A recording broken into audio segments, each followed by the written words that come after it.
Hello and welcome to the So What podcast, in which political economic analyst JP Landman discusses the issues uppermost in the minds of South Africans. You can find a written version of this content on JP's website, jplandman.co.za. I am Ruda Landman and I am your host. These first few recordings were done at our dining room table, but we will soon be moving into a studio. Hello, and as always, a very warm welcome to this conversation, which accompanies JP's latest newsletter. This one is dated the 14th of August, 2023, and it's titled Coalitions, Important Shifts. JP, you wrote about the coalitions for the first time in May, but you say that 3 developments have happened since then. Tell me about that. Yes, absolutely. Since May, 3 important developments or shifts. The first is that on the 11th of July, the Inkatha Freedom Party and the DA signed an agreement to cooperate in coalitions at the local government level in the province of KwaZulu-Natal. It's a unique agreement in the sense that it's fairly detailed. It spells out 13 commitments that the parties make and 15 priorities that they set for those municipalities where they will come into power. The 13 commitments are very interesting. There's the normal stuff of commitment to the rule of law and so on, but there are also interesting new noises or new approaches. For example, they say that there will be a strict separation of party and state. All appointments will be merit-based. And then, the normal thing which everybody says nowadays, corruption will be eradicated and opposed, and there will be a non-negotiable commitment to the rule of law and constitutionalism. But I think it is important in coalition politics that you set out what the values are on which you base your coalition, and that you have to agree on those values. And that they've done in their agreement. But then they go a step further beyond the commitments and they list 15 priority areas where they will work in municipalities where they capture the power. Now, again, there are obvious things like water, waste management, sewerage, public transport, and so on. But there are also more unusual items. For example, there's a very clear commitment to spend 8% of the value of municipal assets on maintenance. Now, this is breaking new ground as far as local government levels go. We all know that maintenance is a huge problem. And this kind of commitment is essentially the thing that addresses that deficit. There's also a clear commitment to review organograms of all municipalities, to review staff complements, and reviewing salary scales downwards before filling vacant posts. So that is addressing another big problem that we have at local government, and that is that salaries and wages just gobble up all the available money. So the fact that the DA and the IFP came to these agreements in respect of KwaZulu-Natal, I think is quite an important step. Basically, it meets the test that we articulated in May. What we have to do in coalition politics in South Africa is to focus not on who will govern, but how we will govern. Those letters need to be switched around. This agreement between the IFP and the DA takes us very far on the road to how government will take place instead of who. When or how will this be put into practice?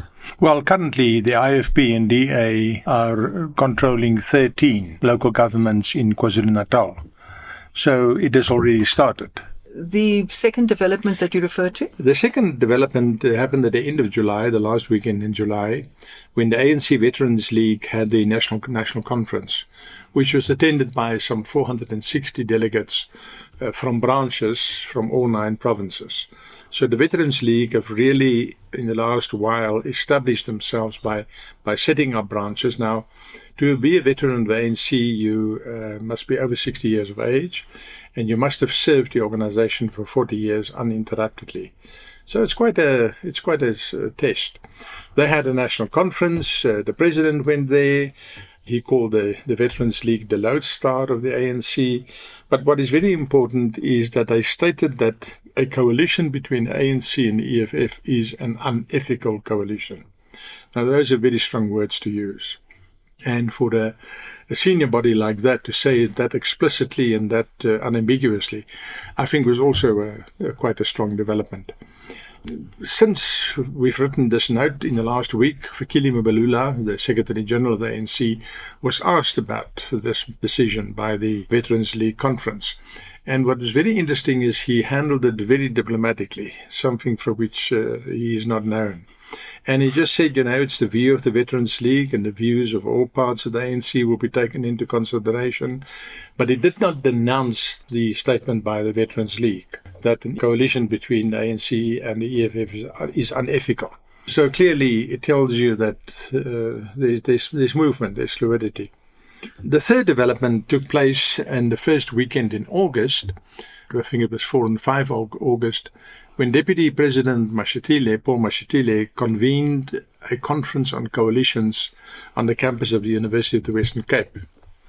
And there a very interesting thing happened. Again, Fikile Mbalula made a speech and he not only left the door open, he specifically said that the ANC could go into a grand coalition with the DA on local government level. He emphasized that afterwards in meetings with journalists, that he was talking about local government, not about national government, but fact remains the door has been opened. So if you put all these developments together that has taken place in July and August, then I think we have seen considerable movement in the body politic towards what I called in May a grand coalition of the ANC and the DA. At the UWC meeting, it was also quite clear that the largest parties agree on a minimum threshold before a party can be represented in local, provincial, national government. Do you see that happening? Yes, you're quite right. There was clearly agreement between the two biggest parties and, of course, vociferous opposition from all the smaller parties. I think that's very predictable. Now, neither the ANC nor the DA, put any numbers on the table at the Western Cape Conference. But earlier in the year, the ANC signalled that they would be in favour of a 1% threshold. The DA signalled that they would be in favour of a 3% threshold. So the number will, if it happens, it will land somewhere between 1 and possibly 2%, thereabouts. Now, a 1% threshold would have an interesting impact. It will eliminate 8 of the 14 parties that we currently have in Parliament, more than half. It will eliminate in the Johannesburg Metro 9 of the 18 parties currently sitting in the Metro. In Tshwane, it will eliminate a whopping 10 of 15 parties, and in Nelson Mandela Bay, 5 of 13 parties. So you can clearly see small parties representing a really small minority of the voters are really influential because there's so many of them. And that is what the reaction is against, also from the public, and that is what the DA and ANC are trying to address. Now, of course, the ANC and the DA, being the two biggest parties, will benefit from such an arrangement. And they argue that it will enhance stability, which it probably will, and it will reduce horse trading, which it probably will. The smaller parties, again, argue that it is inherently undemocratic and you're doing something which is not in line with the wishes of the voters, and you deprive the voters of choice. And they're also correct. So there are strong arguments on both sides of this threshold decision. Now, it's quite interesting to see what's happening elsewhere. Internationally, thresholds vary between 0.67, 2/3 of 1% in the Netherlands, to as high as 6% in Moldova.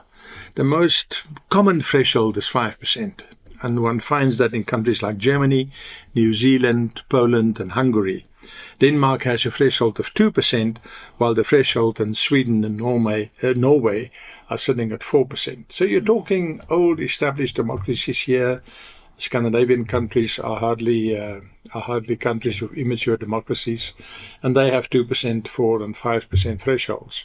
So there is an international precedent for this.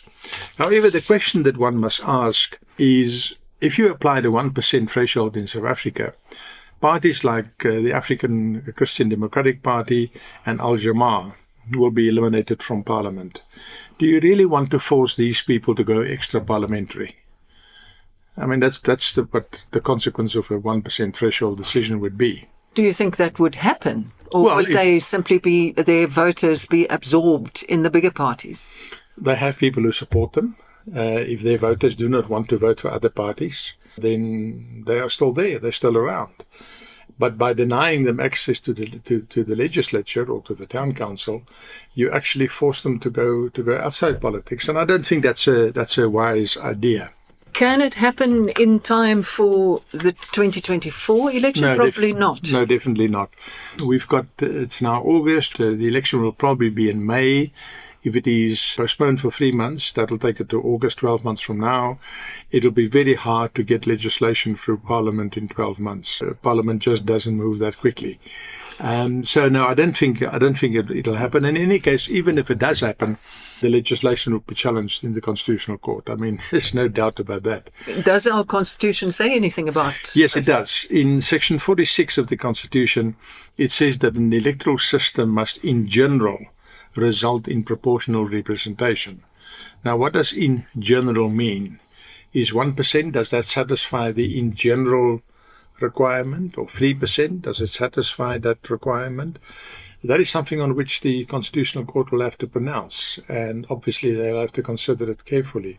So no, I think the parliamentary agenda, the parliamentary timetable, as well as constitutional challenges, can make us fairly certain that it will not happen, that there will not be legislation on the statute before next year's parliamentary elections. You published this note on the 14th of August, but because of circumstance, we are only recording this conversation on the 21st. The Moonshot-backed convention has now happened. Thoughts? Yeah, it happened on 16 and 17 of August. For the parties participating, it was a huge success. They proclaimed it as such. 7 parties. 7 parties in total. From my point of view, I think there were some encouraging signs. The parties accepted the principle that your representation in a government, coalition government, is based on the votes that you got. So there's a clear relationship. If you got 60% of the votes, then you will have 60% of the government. You got 30% of the vote, you'll get 30% of the government. Until now, there was a lot of toing and throwing about that. So having developed a consensus about that, I think is quite a good thing. The fundamental problem remains how these 7 parties will get to 50% plus 1. That is really the issue. If you take the current parliament, which I think one must accept is no longer representative, but if you take the current parliament, their total vote come to less than 30%. Of those 7 parties. Only 3 of those 7 parties are sitting in Parliament. The other 4 are outside Parliament. So they must still prove that they can actually get votes. You know, we tend to forget that. We focus on the 7 and not on the 3 that have already made it into Parliament. But I think it's fair to say that the ANC will get less votes than what they got in the present Parliament. They currently, in the present Parliament, have 57.5% of the vote. Their share will probably drop below 57.5%. So will the other parties then pick that up? Where will it go? I can't see the current 7 parties going much higher than 35%. Not on current poll data as we have it now. Obviously, anything can happen in the next 9 to 12 months. But I can't see them going much higher than 35%. Now, if you want to take over the government, you need 50% plus 1. And that's really the basic problem that faces the Moonshot Coalition.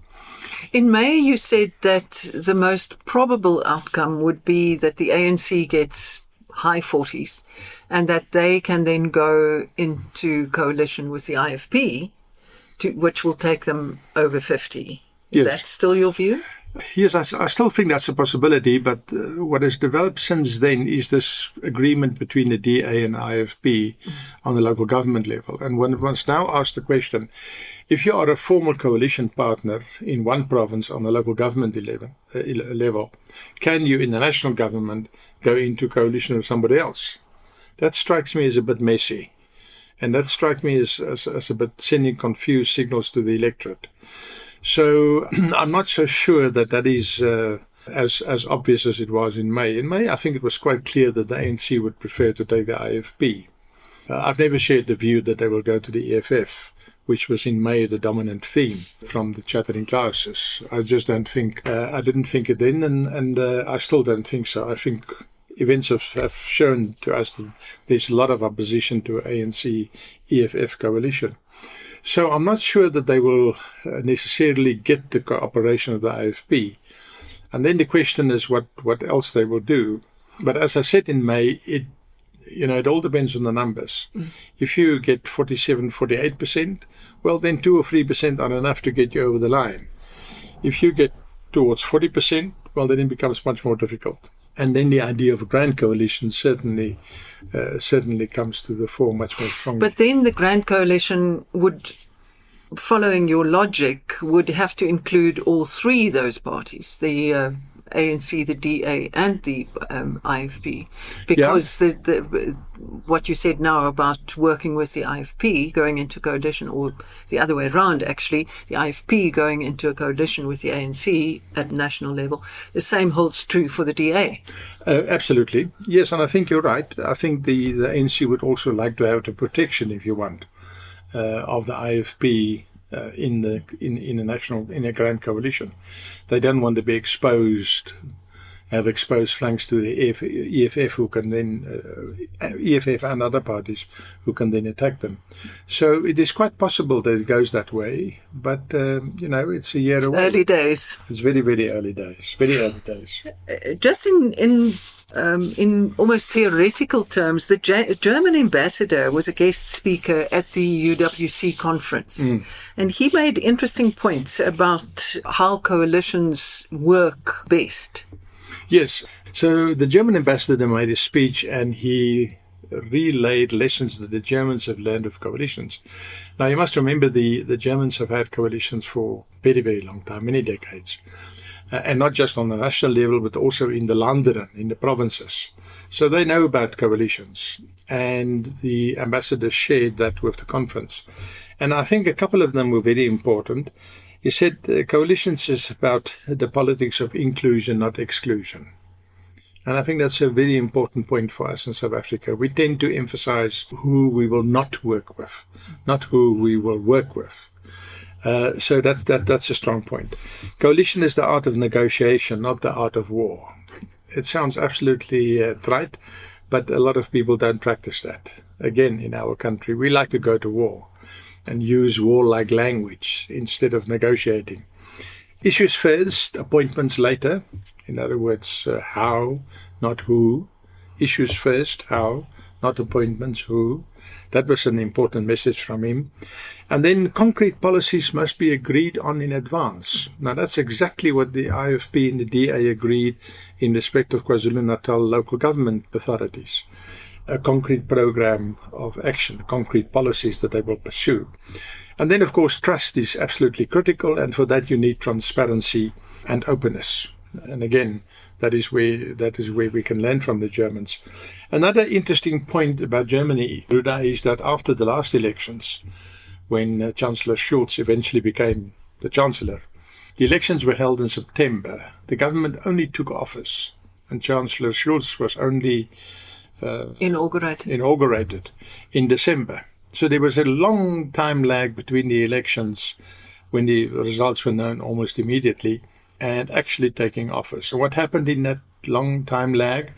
The parties negotiated agreements on how they are going to govern. Exactly the kind of thing that we saw with, in respect of KwaZulu-Natal local government. So in South Africa, our constitution at the moment only allows 14 days. 14 days after the election has been certified by the Independent Electoral Commission, Parliament must meet, and at its first meeting it must elect a president. Constitution is quite clear on that. So we've given ourselves 14 days, or we have 14 days in terms of our constitution, while the Germans have taken a couple of months to form a government. So that's something that we will have to also keep in mind as we approach the possibility, not the inevitability, but the possibility of a coalition government at national level.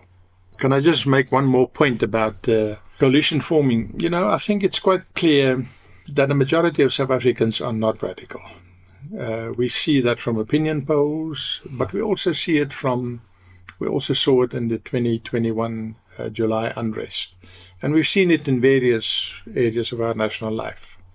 Yes, there are people who do violent things and do radical things and so on.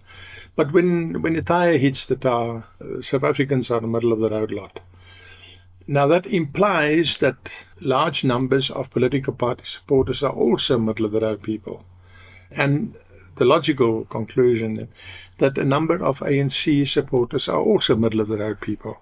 And therefore I think the German message of coalitions is about inclusion, not exclusion, is an extremely relevant and important one. Bring together those people that can reinforce the democratic model. Doesn't really matter in which parties they sit. And they sit in most parties, not all parties, but in most parties. Bring them together.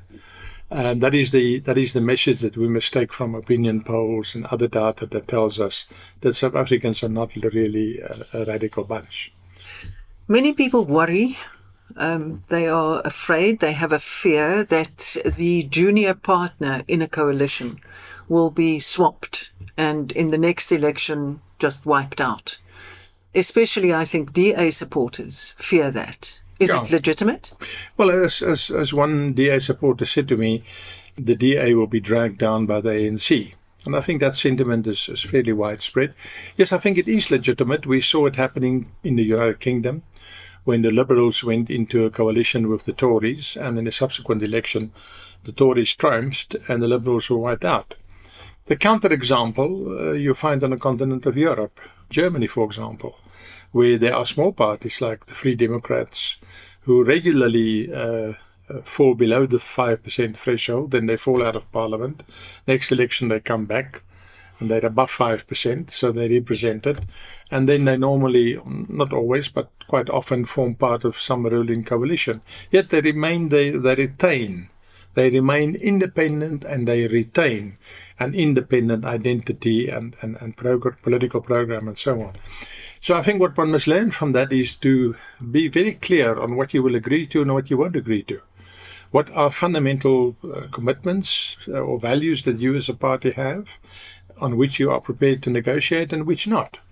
And again, that is where the KZN agreement between the DA and the IFP for me is so interesting. There are clear commitments and there are clear priorities. That's the kind of model we need. The Liberals never negotiated that kind of agreement, as far as I know, in the UK. So it's all about your identity and sticking with your identity, irrespective of how big or small you are. So I think that is something that can be overcome. The whole of Europe is run by coalitions, and there you've got big and small parties, and they all face with the same problem. And the small parties survive; they don't disappear. So no, I think it's just a new style of politics that we must get used to. In summary, so what? Well, for me, the most important so what is that the free developments since May indicate to me that the ground is shifting as far as coalitions go. 3 months ago in May, or a couple of months ago in May, beginning of the year, there was a sort of a consensus among the commentariat that there will be an ANC-EFF coalition and that is it. I don't think any of those people will now take such certain views or positions on the coalition issue. The ground has shifted quite substantially. And what is happening in that shifting of the ground is that the parties of the middle has got an opportunity to get together and to form a grand coalition of the middle, strengthening the democratic centre.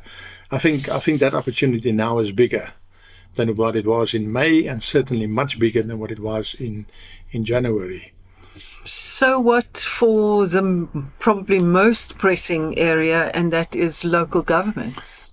The local government election is only in 2026. It's now 2023. So must we now, for the next 3 years, carry on with this stumbling that we have? Clearly not. So what I think is needed is an in-principle agreement for a grand coalition, or a coalition between parties of the middle. And they must come together and reconstitute councils where you have this up and down all the time, of which our beloved Johannesburg is a classic example. And if we can get the parties of the middle to take hands and join together, you can actually form very strong local governments, strong in the sense that they represent 70% and 2/3 of the voters. then you can have administrative stability, and things can go forward. And that is a political agreement. You don't need legislation for that. What you need is the political will to do it, and then doing the hard work of negotiating the political agreements and put them into practice. So that's the only way forward that I see for local governments, is to use the 3 years up until the next election to establish such coalitions, and then they will also have an impact a year from now when we have the national election. It can have an impact on how a national government is formed.